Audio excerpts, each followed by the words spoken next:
Matapos pumanaw ang 3 sa quadruplets na isinilang sa Mama Sapano, Maguindanao del Sur kahapon, sumakabilang buhay na rin ang nag-iisang naiwan sa 4 na sanggol na inoobserbahan sa Cotabato Regional and Medical Center.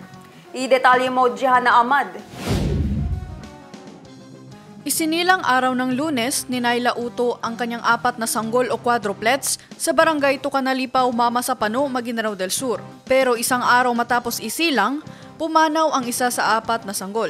Kahapon, pumanaw na rin ang 2 pa at ngayong araw naman ng Huwebes, November 21, tuluyan na rin pumanaw ang nag-iisang naiwan sa 4 na sanggol.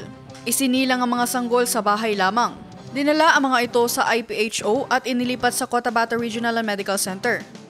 Yung first born na baby niya na namatay, yung nauna is hindi daw nabuo yung heart. Bali, yung sumunod na 2, ganun din, same condition din, mahina daw ang ka-heart nilang lahat. Nagpapagaling ngayon sa pagamutan ang ina ng pumanaw na quadruplets.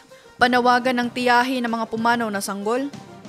Kami po ay nananawagan na sa may mabuting kalawagan na baka po may gustong tumulong po doon sa nanay na nag-under recovery na madagdagan siguro kasi siya ng dugo. Baka yun ang mabayaran namin sa hospital.